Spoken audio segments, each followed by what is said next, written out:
ఇప్పుడు నాకు మేజర్‌గా అనిరుద్ రవిచంద్ర గారితో నేను 9 సినిమాలు చేశాను. మొదట ఫస్ట్ ఒక్క పాటతో మొదలుపెట్టామనమాట. ఓకే. పెట్టినప్పుడు కూడా వాళ్ళేం చెప్పారు, మీ ఏమో ఏమో పాట విన్నాము, చాలా బావుంది. హ్మ్. ఇంకో మంచి మెలోడీ చేయాలనుకున్నాము. ఒక మంచి రచయిత కావాలి. సో, ఇది మీకిస్తున్నాం. మీరు ట్రై చేయండి. అయితే అవుతుంది. సో, మీరైతే మంచిగా ట్రై చేయండి మీ సైడ్ నుంచి అని చెప్పారు.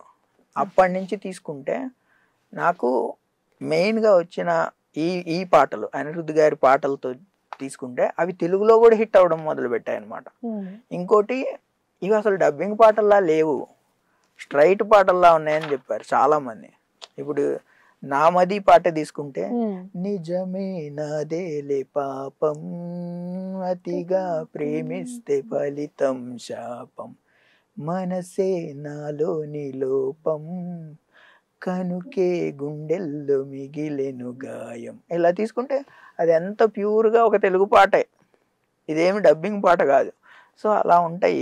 సో, నేను ఆ కేర్ తీసుకొని చేశాను. ఇదొక చెప్పాలనుకుంటే ఇది నా అడ్వాంటేజ్ అనుకోవాలి. అంటే అది నా స్ట్రెంగ్త్. ఏదంటే తమిళ్ నుంచి తెలుగులోకి చేసినా అవి తెలుగులా ధ్వనించడం అనేది నా స్ట్రెంగ్త్. అది వాళ్ళు చాలా మెచ్చుకున్నారు. నైస్. స్పెషల్లీ 'లియో' పాటకి రాసినప్పుడు హ్మ్. అది చాలా మాస్ సాంగు. హ్మ్. 'Leo' title song. దానికి కూడా పదాలు ఎంత అందంగా ఒదిగాయని వాళ్ళు చాలా సర్ప్రైజ్ అయ్యారనమాట. అది అక్కడి నుంచి నాకు బాగా మాస్ సాంగులు కూడా ఇవ్వడం స్టార్ట్ చేశారు. నైస్ అండి.